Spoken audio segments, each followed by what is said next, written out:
అందరికీ నమస్కారం. ఇక్కడ ఇప్పుడు మేము మధ్యప్రదేశ్ రాష్ట్రం డిండోరి జిల్లా కేంద్రంలో ఉండేటటువంటి యుగ విద్యా విస్తార యోజన కేంద్రంగా ఉన్నటువంటి ప్రకృతి ఆశ్రమం దగ్గర ఉన్నాము. ఈ ప్రకృతి ఆశ్రమాన్ని ఈరోజు మీ అందరికీ చూపించడానికి మేము ప్రయత్నం చేస్తున్నాం. నాతో పాటు మీరు రండి, లోపలికి రండి. లోపల ఏం జరుగుతుంది, ఇలా వసంత పంచమి సందర్భంగా వాస్తవానికి ఈరోజు ఈ ప్రకృతి ఆశ్రమము ప్రారంభం కావాల్సింది ఉండే కొన్ని అనివార్య సంఘటనల వల్ల ఆ కార్యక్రమం వాయిదా పడింది.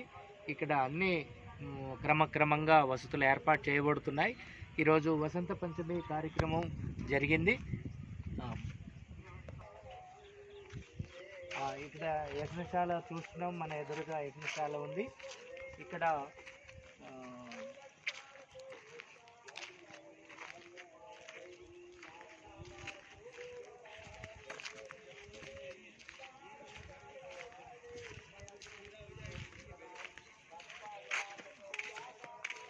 హోమం జరిగింది. ఇక్కడ ఈరోజు హోమం చేయడం జరిగింది, ఆహుతులు సమర్పించడం జరిగింది. అలాగే పరమపూజ్య గురుదేవుల సందేశాన్ని మనం తీసుకున్నాం.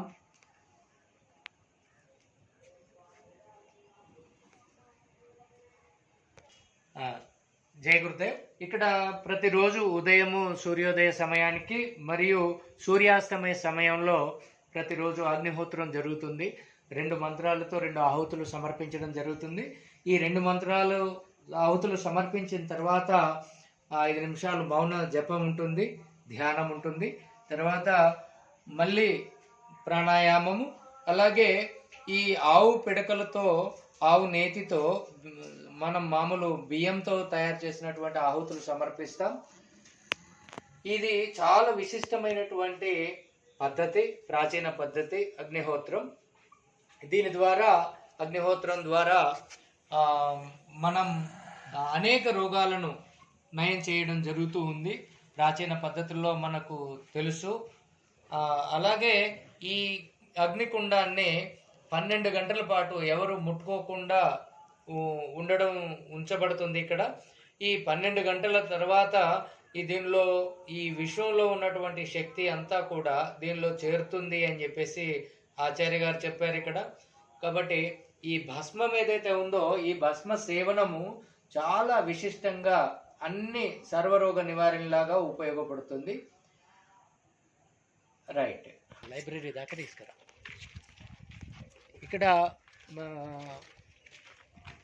యజ్ఞం పద్ధతి ద్వారా రోగ నిదానం కొరకు ఇక్కడ కొన్ని హట్స్ ఏర్పాటు చేయడం జరిగింది. యజ్ఞకుండము, ఒక నిమిషం, ఇక్కడ యజ్ఞకుండం ఏర్పాటు చేయబడింది. రండి.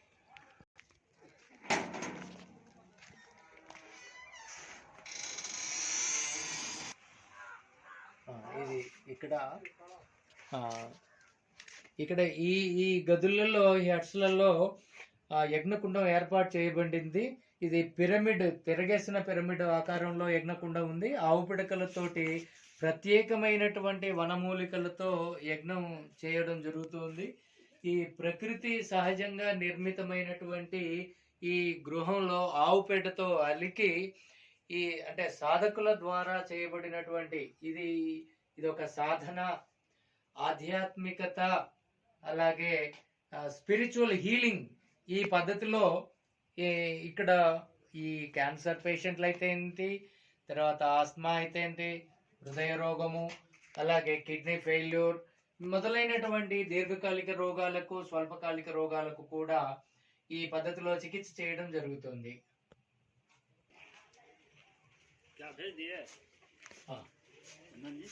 యుగ విద్యా విస్తార యోజనలో భాగంగా ఇక్కడ పరమపూజ్య గురుదేవులు పండిత్ శ్రీరామ్ శర్మ ఆచార్య రాసినటువంటి 3200 పుస్తకాలకు సంబంధించిన విజ్ఞానం ఇక్కడ లభిస్తుంది. ఇక్కడ పరివార నిర్మాణ్, యోగము, ఆహార విజ్ఞానము, బాల నిర్మాణం, విద్యార్థి జీవనము, తర్వాత మన జ్ఞాన విజ్ఞాన గ్రంథాలు, అలాగే యుగ పరివర్తనకు సంబంధించినటువంటి క్రాంతికారి సాహిత్యము, అలాగే గురుదేవుల ఇక్కడ గురుదేవుల వాంగ్మయం అన్నీ కూడా ఉంచబడింది.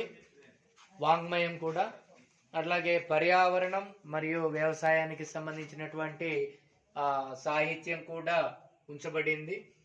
ఈ గ్రంథాలయం ద్వారా పిల్లలందరికీ, వచ్చిన సాధకులందరికీ కూడా మేలు జరగాలనేది ఒక ఆలోచనగా చెప్పబడింది. అలాగే ఈ శిబిరానికి వచ్చినటువంటి ఏర్పాటు చేయడం జరిగింది. జై గురుదేవ్. ఇక్కడ ఈ యుగ విద్యా విస్తార్యులు అలాగే ఈ ప్రకృతి ఆశ్రమం యొక్క ప్రధాన ఆచార్యులైనటువంటి శ్రీ రామ్ కుమార్ శర్మ గారు మన దగ్గర ఉన్నారు.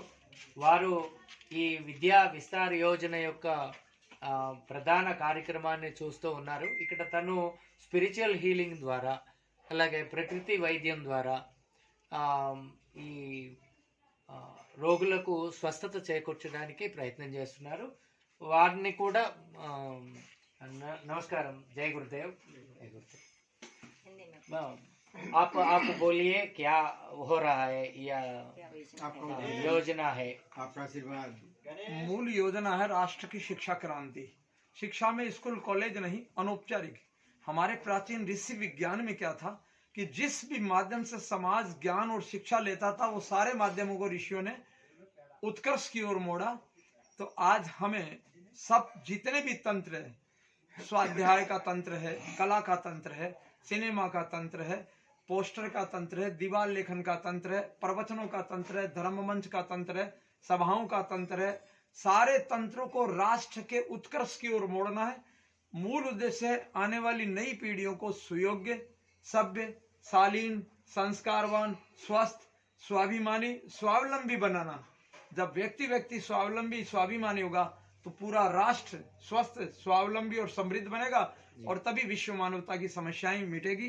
विद्या का विस्तार, विद्या ददाति विनयम, विनयम ददाति पात्रता। विद्या से विनयता मिलती है, उससे पात्रता का विकास होता है। और जब सुयोग्य पात्र व्यक्ति राष्ट्र में तैयार होंगे तब जाकर इस राष्ट्र का उत्कर्ष होगा। राजनीतिक नारेबाजी से, परिवर्तनों से कभी भी राष्ट्र का भला नहीं होने वाला है। अतः हमें इस मुहिम को सामाजिक क्रांति बनाना है शिक्षा के द्वारा, और उसका मूल उद्देश्य है राष्ट्र में नैतिक मूल्यों की स्थापना, सांस्कृतिक मूल्यों की स्थापना, आध्यात्मिक मूल्यों की स्थापना, समता, एकता और विश्व परिवार की वसुधैव कुटुंब के भाव से विश्व मानवता में भारतीय संस्कृति का ज्ञान फैले। इसके लिए इस अभियान का प्रारंभ किया गया। इसके 3 आयाम। पहला, स्वस्थ शरीर चाहिए, तो ये स्वास्थ्य आंदोलन है जिसके अंदर में बिना किसी औषधि के जीवन विज्ञान के द्वारा अखंड स्वास्थ्य यानी रोग रहित जीवन प्राप्त हो।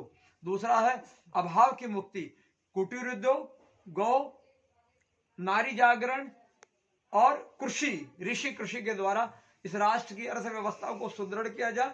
जब कृषि हमारी ठीक होगी, गो आधारित होगी, विषमुक्त होगी, तो राष्ट्र का स्वास्थ्य ठीक होगा और आर्थिक समृद्धि समाज की बढ़ेगी।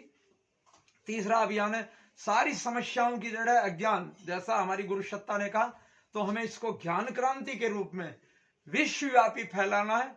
अपने इस मिशन का यही लक्ष्य है और इसके लिए हमने इसका नाम दिया है विश्व मैत्री अभियान, ग्लोबल फ्रेंडशिप कैंपेन, जो इस अभियान को पूरे विश्वव्यापी फैलाने का काम करेगा। राष्ट्र तक, जन जन तक, संसार के 600 करोड़ मनुष्यों तक जो गुरुदेव की कल्पना थी, इस अभियान के माध्यम से, इन रचनात्मक गतिविधियों से हम राष्ट्र के जर्रे जर्रे तक जाएंगे, गांव गांव तक जाएंगे और राष्ट्र को जगाएंगे, समाज को जगाएंगे, व्यक्ति को जगाएंगे। तो मानव में देवत्व का उदय होगा, तो धरती पर स्वर्ग का अवतरण होगा, वो परम पूज्य गुरुदेव का सपना साकार होगा। यही इस अभियान का लक्ष्य है। जय गुरुदेव, धन्यवाद। जय गुरुदेव, धन्यवाद जी आपको। हमारे साथ अमेरिका में शिकागो रहने वाले हमारा दीदी माँ जी कुसुम जी भी यहाँ है। वो उसी का संदेश भी वसंत पर्व का संदर्भ में कुछ आप गुरु जी के बारे में। आज वसंत पर्व का पावन दिन है। परम पूज्य गुरुदेव पंडित श्री राम शर्मा आचार्य जी का आध्यात्मिक जन्म दिवस। उनके हम कोटि कोटि शिष्यों का उनको कोटि कोटि नमन वंदन है। इस पावन पर्व पर गुरुदेव ने 2 ही संदेश दिया है कि हमें अपने विवेक को जागृत करना है और हमें साहस बढ़ाना है। शक्तिपात और कुंडलिनी जागरण इसे ही कहते हैं। तो हम अपने जीवन में विवेक जागृत करने के लिए गायत्री मंत्र और साहस करने के लिए सेवा अर्थात गायत्री यज्ञ का आधार उन्होंने बनाया है। और हम सब उनके योजना है जो मनुष्य में देवत्व, धरती पर स्वर्ग और सारे संसार में वसुदेव कुटुंबकम की भावना, आत्मवेत सर्वभूतेषु की भावना के लिए एक राष्ट्र, एक समाज और एक संस्कृति हमारी रहेगी। इसके लिए उन्होंने समता, ममता, एकता और सुचिता का जो हमें संदेश दिया है, इसी मुताबिक हम जीवन जिएंगे और हम अपने सबके साथ लेकर हम आगे बढ़ेंगे। ग्लोबल फ्रेंडशिप कैंपेन के अंतर्गत ही हम सब कार्य करने जा रहे हैं। तो हम सबका हमारा नमन वंदन है और आप सबको अभिवादन है। धन्यवाद। जय गुरुदेव, धन्यवाद, बहुत बहुत धन्यवाद। और यहाँ आए भुवनेश्वर से, कटक से सुशील कुमार मिश्रा जी है हमारे साथ जी, उनका संदेश भी ऐसा है। गायत्री मंत्र ऐसा एक मंत्र है और सबसे श्रेष्ठ मंत्र है, ये हर कोई जानते हैं। लेकिन ये गायत्री मंत्र का एक बड़े संदेश है। जपान मंत्र से जागृति,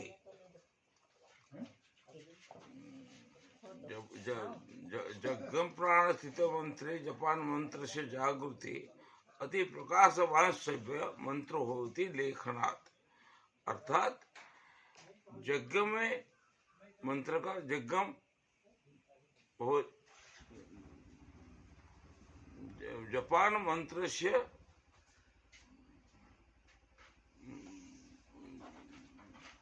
जागृति, यज्ञ के माध्यम से मंत्र का जागरण हुए और जप से थोड़ा सा और अति प्रकाशवान मंत्र होंगे लेखन से। और परम पूज्य गुरुदेव जब पहली दीक्षा दिया उन्होंने माता जी की दिया। माता जी को पहले दक्षिणा दिया, बाद में मंत्र दीक्षा दिया। बोला माता जी आप एक काम करना, जब दीक्षा लेना है तो 2400 करोड़ मंत्र लिखकर हमको दे दो, हम दिखा देंगे। वही मंत्र अब तपोभूमि मथुरा में स्थापित हुआ, तब तपोभूमि मथुरा प्रतिष्ठा हुआ। मंत्र का इतना प्रभाव पड़ा, आज देखो हर जगह गायत्री मंत्र फैल गए। आज हमारा सबको निवेदन है, कम से कम आप नित्य 11 मंत्र लिखिए और मंत्र लेकर किसी को देना नहीं, आप अपना घर में स्थापित करो, देखो उसका चमत्कार। जी धन्यवाद। गायत्री मंत्र के बारे में आप बहुत कुछ बताए हम हमारे लोगों को, जी ధన్యవాద్। అలాగే ఇక్కడ మన మధ్యలో ఒడిశా నుంచి దివిలి గ్రామం నుంచి వచ్చినటువంటి సుమిత్ భాయ్ కూడా మన మధ్యలో ఉన్నారు। వారు అనేక స్వచ్ఛంద సేవా కార్యక్రమాల్లో పాల్గొన్నారు। ఈ దివిలి గ్రామం దగ్గర జార్సుగూడ నుండి సుందర్గఢ్ జిల్లా దివిలి గ్రామంలో ఒక 150 ఎకరాల్లో ఒక క్షేత్రాన్ని మంచిగా శుభ్రం చేసేసి అక్కడ రసాయనిక సేద్యం కాకుండా ప్రాకృతిక వ్యవసాయము, అలాగే పాలేకర్ గారి పద్ధతిలో, అలాగే పూర్తిగా ప్రకృతి వ్యవసాయము, విద్య, వైద్యము వీటికి సంబంధించినటువంటి స్వదేశీ విధానాల గురించిన పరిశోధన జరుగుతూ ఉంది। దాని మీద తన్ని కూడా మాట్లాడాల్సిందిగా నేను కోరుతున్నాను। जी प्रणाम सुमित भाई, आपका परिचय थोड़ा दीजिए, आपका योजना भी आपको एक मिनट में दीजिए। प्रणाम, मेरा नाम सुमित भाई है।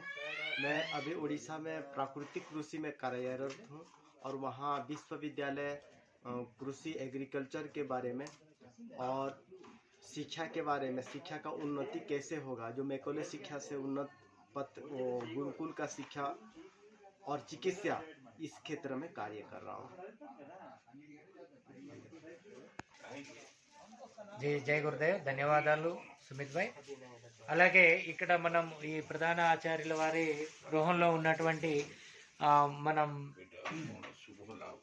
అక్కడ చూస్తున్నాము గురుదేవులు జీవించి ఉన్నప్పటి వారు ధరించిన వస్త్రాలను సేకరించి రామ్ కుమార్ శర్మ గారు సేకరించి పెట్టారు.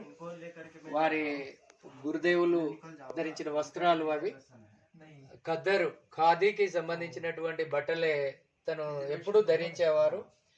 లాల్చి, అలాగే కింద ధోవతి, వారి వస్త్రాలను మనం ఈ వసంత పంచమి పర్వదినం సందర్భంగా మనకి అందుబాటులోకి తీసుకొచ్చారు ఆచార్యజీ రామ్ కుమార్ శర్మ గారు.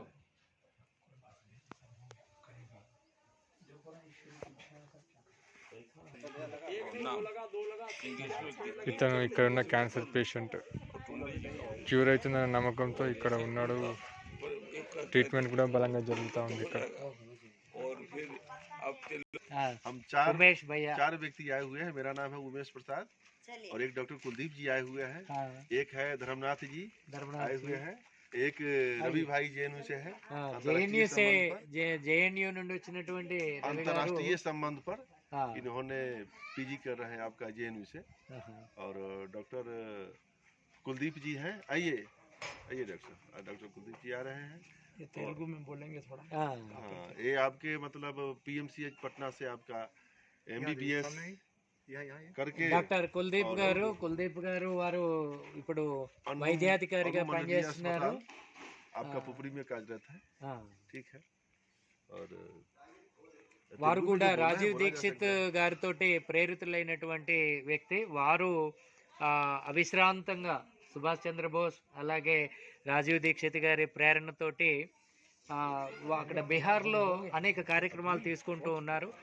వీరు చేసే కార్యక్రమాలకి యుగ విద్యా విస్తార యోజనకు తోడుగా ఈ కార్యక్రమాలని తీసుకోవడానికి మొట్టమొదటిసారిగా ఇక్కడ డిండోరి నుంచి వెళ్ళి ఒక కార్యక్రమం తీసుకోవడానికి రామ్ కుమార్ శర్మ గారు నిర్ణయించారు. ఆ కార్యక్రమంలో ఉమేష్ కుమార్ గారు పూర్తి సహకారం అందించడానికి వారు ఒక సంకల్పం చేశారు. ఒకసారి అందరినీ आपका या 20 सेकंड बात कीजिए। हम जो है स्वदेशी संवर्धन पर कार्य कर रहे हैं। हमारे देश में 1971 में बाहर का ब्रीड जो गौशाला में आया और सारे गाय की जो प्रजाति है सबको तहस नहस कर दिया। HF का जो ब्रीड है वो पूरे देश में फैला करके 1971 से आज तक और पूरे देश में ब्रीड को जो है तहस नहस कर दिया। इसलिए मैं स्वदेशी संवर्धन पर जो गाय की जो प्रजाति है, जो कंकरेज है, थारपारकर है, साहिवाल है, आपका रेड सिंधी है, बछौर है, ये सभी प्रजाति की जो गाय है देसी नस्ले की, इस सभी पर मेरा कार्य है और उस कार्य को संग्रह करके संवर्धित किया जा रहा है। और उसके साथ साथ जैविक खेती के साथ साथ जैविक खेती कैसे जीरो बजट में होगा उस पर मेरा कार्य है। उसमें 24 सब्जेक्ट आता है, 24 सब्जेक्ट का अलग अलग सिस्टम है। जैविक खेती 24 सब्जेक्ट के साथ कर रहे हैं। मेडिसिन प्लांट कर रहे हैं, पहले तो गौशाला कर रहे हैं, गौशाला से प्रोडक्ट बहुत सारा प्रोडक्ट बन रहा है। बायो फर्टिलाइजर है, बायो पेस्टिसाइड है, बायो इंसेक्टिसाइड है, बर्मी कंपोस्ट है, बर्मी कल्चर है, बर्मी वाश है, ये तमाम बना रहे हैं। दूसरा नंबर, उसको बना करके प्रयोग करने की जो विधि है, सिंक का जो खाद बनाना है जो 1 ग्राम 1 एकड़ के लिए पर्याप्त माना गया है, उसको कैसे स्प्रे किया जाए, कैसे उसको जल माध्यम से बहाया जाए, बेस्ट डिकम्पोजर बनाना है, उसको और फर्टिलाइजर है जैसे जोटोबैक्टर बनाना है, PSB बनाना है, ट्राइकोडर्मा बनाना है, ट्राइको HR बनाना है, ये सभी जो संवर्धन जो है करके उसको अपने आप उसको बनाना है। ఉమేష్ జీ అలాగే డాక్టర్ కుల్దీప్ గారికి ధన్యవాదాలు. అలాగే అందరికీ ధన్యవాదాలు. ఈ వసంత పంచమి పర్వదినం సందర్భంగా అందరికీ ఈ ప్రకృతి ఆశ్రమం గురించి తెలియజేయడం జరిగింది. దీన్ని ఇక్కడ క్యాన్సర్ పేషెంట్ ప్రస్తుతం ఒక ఆయన ఉన్నారు, వారి గురించి కూడా మనం తర్వాత పరిచయం చేద్దాం. జై గురుదేవ్.